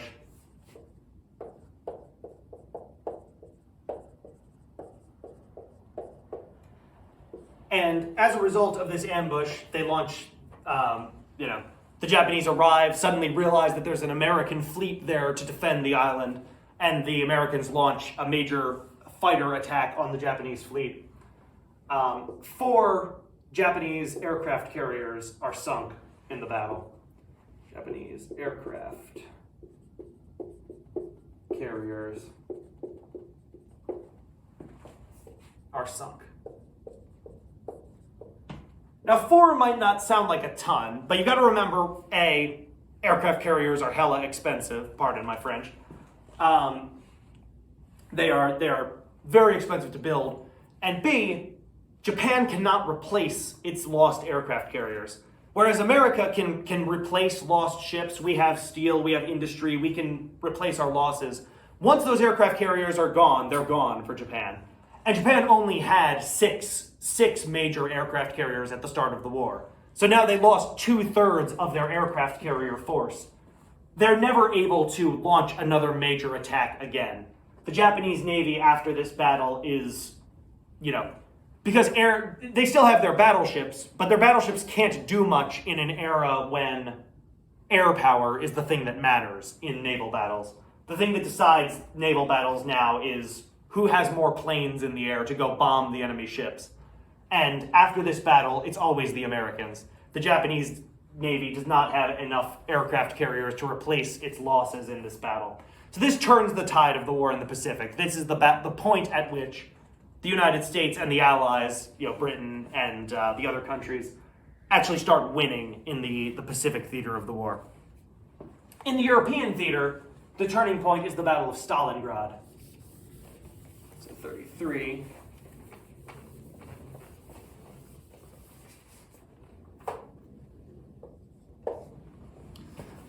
Check that we are doing all right here.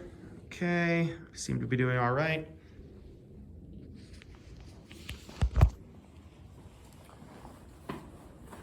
So what major battle turned the tide in Europe? That's the Battle of Stalingrad. Now, the oversimplified video talked about this, but the Battle of Stalingrad is a battle between Germany and the Soviet Union, where you'll remember the Blitzkrieg strategy. The German strategy is to, the enemy is here, you surround them, and then once they're surrounded, you capture them. That's been the German strategy this whole war, and they do it successfully many times. Here is a situation where it gets reversed, where the Soviet Union, which after the Soviet Union got invaded, it started pumping out a ton of tanks and planes of its own. And in this battle, it uses those to launch its own encircling movement against the Germans. So Stalingrad, Soviet Union traps and destroys a German army. Union traps and destroys a German army. And this turns the tide of the battle in Europe. Now, just like in the Pacific, Japan is now on defense. Now in Europe, Germany is on defense as well. Now the Russians, the Soviet Union, are able to begin pushing against the Germans rather than just retreating and holding the line. All right, who was Rosie the Riveter? Rosie the Riveter was this lovely woman here. We can do it. She's not real. We can see the picture of her. I mean, there's like 5 pictures of her here. But yeah, that's a famous poster. She was a propaganda character made to encourage women to go and take factory jobs, to take the industrial jobs that men were not able to take because they were away fighting. So, very famous picture. Again, very important for women's rights. To demonstrate that women are able to hold the same jobs that men are able to hold, and used to encourage more women to take industrial jobs needed during the war. I'm not going to write that out. You can paraphrase it. What's the next question?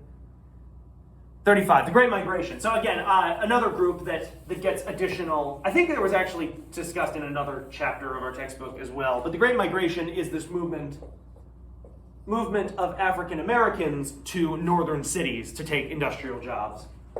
African Americans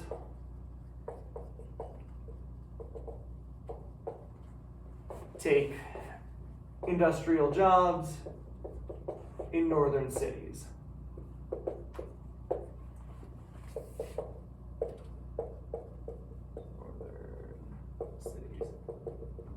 And again, this is an opportunity that is created by the war because so many of the white male workforce is overseas fighting. More workers are needed. And so, even though there is prejudice, there is discrimination against African Americans, the factories got to produce what they got to produce. And so they will start hiring African Americans and giving them good northern city jobs, which is better than what they would get in the South under the Jim Crow system. So the Great Migration is this movement of African Americans from south to north to industrial centers. 36. What happened to Japanese Americans during World War II? You've probably heard about this before, but what happened here was called the Japanese internment. Most Japanese Americans living on the west coast of the United States, Japanese Americans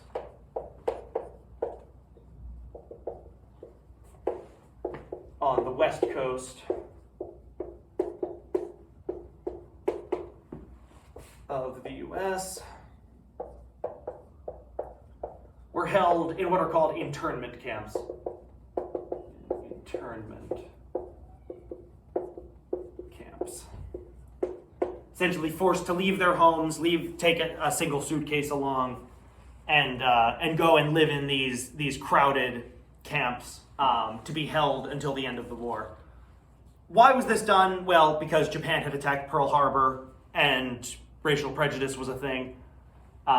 People thought the Japanese these Japanese Americans, they might be loyal to Japan instead of to America. They might try to sabotage our war effort. We can't trust them. We need to put them away in these camps until the war is over, for our own safety. There's never any evidence, of course, that any Japanese Americans were actually in support of the Japanese imperial government, but that was the argument. So this is obviously not a great moment in American history. These people did nothing wrong. They're taken from their homes, taken their livelihoods away, and forced to live in these crowded conditions under guard for several years for no fault of their own. Now, there are some people who say that, this is just as bad as what was going on in Germany. Look at how America treated the Japanese. That's just as bad as Hitler treated the Jews. That's not right. These were not death camps the way that places like Auschwitz were. People did die due to the poor conditions, overcrowding and disease, but they weren't being sent there to be slaughtered. They were just being sent there to be kept. Nonetheless, it is a violation of their rights, a violation of their freedoms, and it is not a good moment in American history. Anyone who actually endured the camps many years later was compensated by the United States government. Under Ronald Reagan, an official apology was announced, and anyone who was still alive who had been in the camps was paid a check by the government.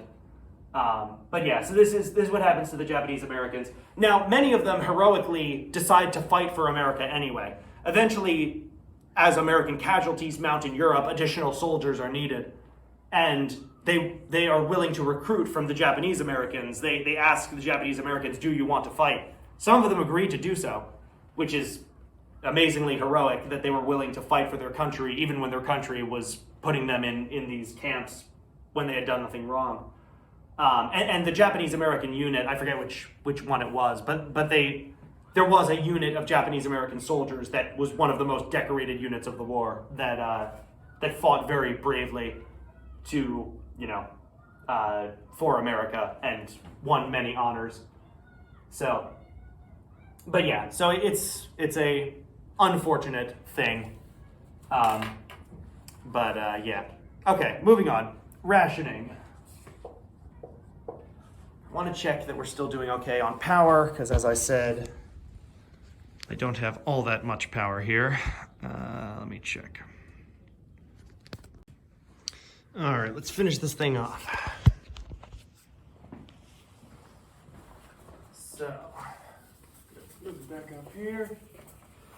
Just spent about an hour trying to get the files to actually transfer to my computer. Hopefully we can actually figure that out.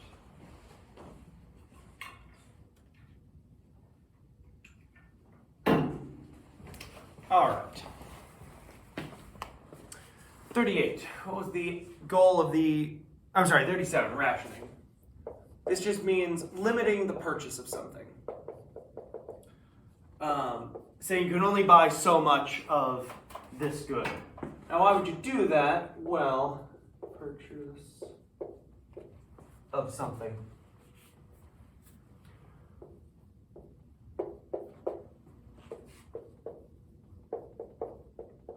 because maybe there isn't enough to go around, especially in wartime.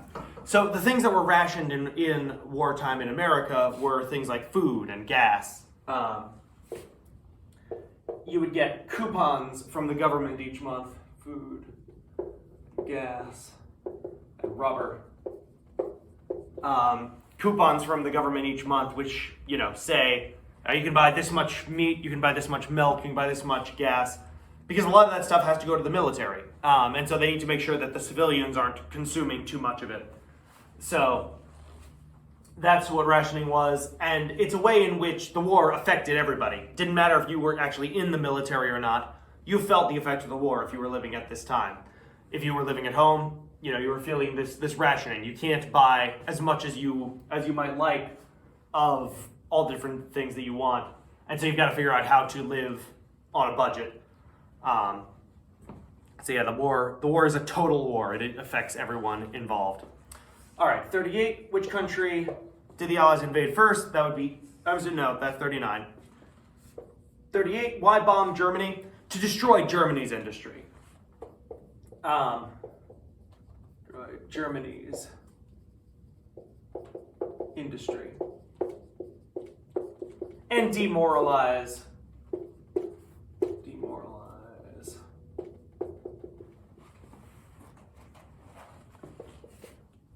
the German people. Now, the latter part did not really happen all that much. In Nazi Germany, the propaganda was so strong, the oppression was so great that most people were devoted to the fight until the very end. But it did decimate Germany's industry, because after the Battle of Britain, the Allies had total air superiority. They're able to bomb German cities left and right. A lot of civilians get killed. That's the reality of war. Civilians get caught in the crossfire. But it does destroy the German war machine, so that while America continues producing more and more goods, weapons, all of that, Germany's producing less and less of them as the war goes on, and the tide turns ever more in the favor of the Allies. What Axis country did the Allies invade first? That would be Italy. Italy, the soft underbelly of Europe, as Winston Churchill said. It's chosen as the first target, and very quickly after Allies make landings in Italy, Italy surrenders to the Allies and actually begins fighting on behalf of the Allies for the rest of the war. They kick Mussolini out of power. So that is why there's the joke about Italy being a traitor, always switching sides in world wars. Because in World War I, they were on the side of the Central Powers before the war, but then ultimately fought with the Allies. World War II, they're on the side of the Axis at the start, but then when the going gets tough, they switch over and start fighting for the Allies instead. So that's that. D-Day. This is the Great Invasion. If you've seen Saving Private Ryan, you've seen this at the beginning of the movie. But yes, the Allies decide to attack to try to liberate the captured territory in Europe. Let's go back to our map here.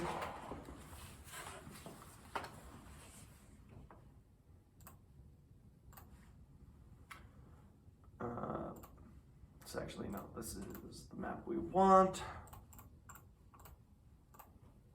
So the Allies are going to land in France, which is the obvious place to attack, close to Britain. So a bunch of British, American, and Canadian troops get up in Britain ready to go. The day of D-Day comes, they cross the English Channel and attack the beaches of Normandy to secure a beachhead to begin liberating France from the Germans. In most of the beaches, the landings go pretty well. At Omaha Beach, the Germans put up a tough fight and many Americans are killed, but they do eventually secure the beach. So D-Day was the Allied invasion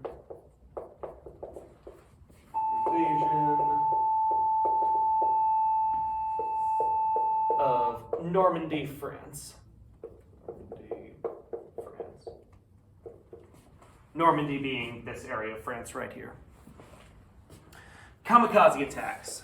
This is a Japanese tactic later in the war. So because Japan is starting to lose the war in the Pacific now, they lost the Battle of Midway, they are struggling to keep up with the Americans. They're even running out of bombs to have their planes carry in some cases. they decide, let's start using the planes themselves as bombs. Kamikaze pilots were Japanese pilots who would fly Japanese planes. Instead of to bomb the enemy targets, they would actually ram the plane into American ships. So Japanese pilots, obviously the pilots were killed during the attack. These pilots would have their funerals before they left, and would attend their own funerals. At the time, it was seen as a very honorable thing to do among the Japanese to give your life in a kamikaze attack. But looking back on it, it's obviously horrific, and there's a lot of sadness about it. But anyway, Japanese pilots who crashed their planes into American ships.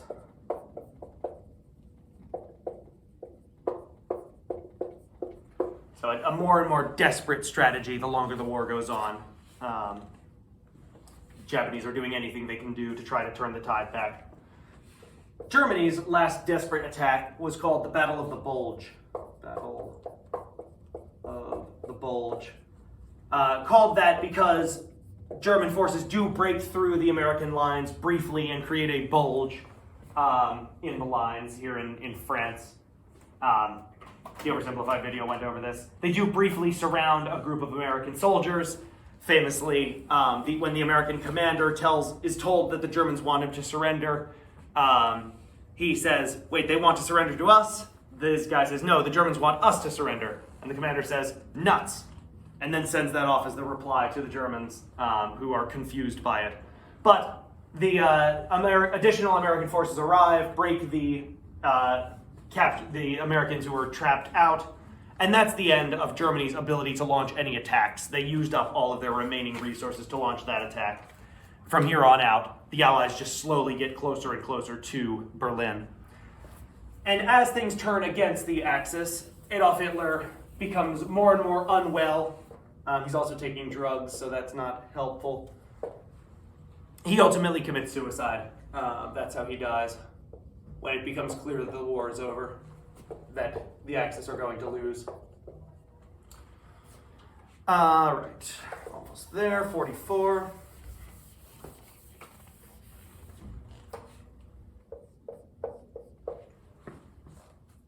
What island did the United States use as a base for bombing raids against Japan? This would be Iwo Jima. Island of Iwo Jima. So in the Pacific Ocean, if we were to go back over here, just like the Allies want to bomb Germany, they also want to bomb Japan to destroy the Japanese war machine. And I believe that this island right here, this map doesn't show it very well, but this, I believe, is Iwo Jima, I think. There was another island as well. Why am I blanking on this? It's the islands of Iwo Jima and... I'm blanking on the other one. But anyway, Okinawa and Iwo Jima. It's these two. I don't know which one is which. I'm sorry. But bottom line is we want those islands as a base to start bombing the Japanese mainland to try and force the Japanese to surrender. Now, this is an important battle. So the answer for 44 is Iwo Jima. It's an important battle because in this battle, there are you don't need to write this, but I'm going to write it. There are 20,000 Japanese defenders versus 110,000 American attackers. This is a massive attack of the American Marines against the Japanese. And the Americans suffer 25,000 casualties in this battle. Now look at those numbers. That's a scary thing. This relatively small number of Japanese defenders managed to take out that many Americans. Not all of them are dead, but injured. That makes American planners very concerned because they realize, if Japan fought this hard to defend a tiny island, how bad is it going to be when we actually get to the Japanese mainland, where there are a ton of Japanese people who are going to be super dedicated to fighting. And the Japanese don't surrender. They consider surrender to be dishonorable act. They keep fighting to the death. So this is very frightening for American planners as they are envisioning what it would look like to actually launch an invasion of Japan, which contributes to a fateful decision, as we'll discuss in a moment. 45. The Manhattan Project was the project to build a nuclear bomb. This was a very secretive project to build a nuclear bomb. There had been the thought that this was possible, that scientists had had for a while. There was a scientist, I forget which scientist actually proposed the idea, but Albert Einstein was the one who put his name on a letter to the president saying, hey, this is possible and the Germans are probably working on it, so you should get working on it too. And under cover of secrecy, the United States does begin working on building a nuclear bomb. Now, the Germans did try to build their own. It didn't work very well. They didn't have the resources, and the resources they did have, they dedicated to other projects instead. So the Americans are the first ones who managed to actually create a working nuclear bomb. And then 46, why do we decide to use it? Obviously, nuclear bombs are terrifyingly powerful weapons. They necessarily result in civilian casualties because the blast is just so big. But we do make the decision. We do make the decision to bomb 2 Japanese cities with the first 2 nuclear bombs, the first 2 of the first 3, because we use one as a test to make sure it actually works. And then we've got 2 other nuclear bombs, and we do drop them on Japanese cities. The cities, incidentally, of Hiroshima and Nagasaki. So those are the only 2 cities that have been nuclear bombed so far. Hopefully, God willing, they will be the only 2 cities that get nuclear bombed. But they are the only 2 that have been bombed so far, both Japanese cities that we dropped the nuclear bomb on. Why do we do it? Well, because look at what happened on Okinawa. An actual fight where we go in with our troops against the Japanese was going to be very bloody if we went in on the Japanese mainland. Bloody for us and the Japanese, for that matter. The idea was, if we drop this bomb, yes, a lot of Japanese civilians will die, but it'll force the Japanese to surrender immediately, and in the end, it will save lives. And it's not like we didn't warn them. We did warn the Japanese. We didn't tell them we had a nuclear bomb because they wouldn't know what that was, but we told them, surrender or you are going to be destroyed. Surrender or face annihilation. The Japanese refuse to surrender even though they are losing the war at this point, even though their navy is mostly at the bottom of the ocean. They refuse to give up. So we drop the bomb. And the idea is, why do we drop the bomb? To force Japan to surrender without invading the islands. To surrender without invading the islands. And it works. The Japanese surrender after the bombings. Also, the Soviet Union joins in the war and attacks Manchuria, which is Japan's Chinese puppet state. The combination of those things caused Japan to surrender, ending World War II. All right, almost there. The United Nations, this is the new version of the League of Nations, a new how can we phrase this? It's a international organization to replace the League of Nations. Organization to replace the League of Nations.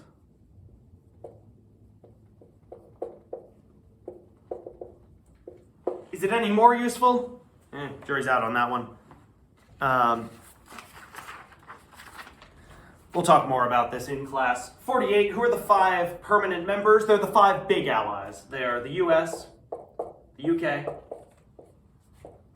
France, Soviet Union,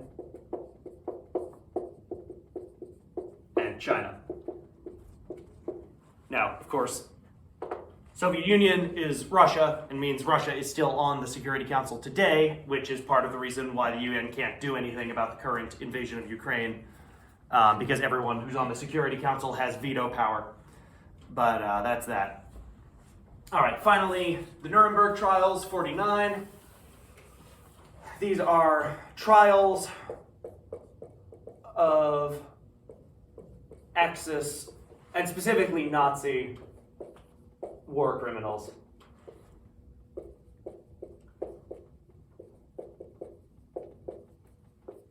Bringing the perpetrators of the Holocaust to justice. Some Japanese war criminals are tried as well, though not as many for reasons we'll discuss in class. But they are international trials of the people who committed these horrible crimes to, send a message that as a species, we cannot allow this sort of thing to happen again. All right, that is everything. I want to go home. Sorry this video went so long, but hopefully you found it at least mildly interesting. So I will see you in class.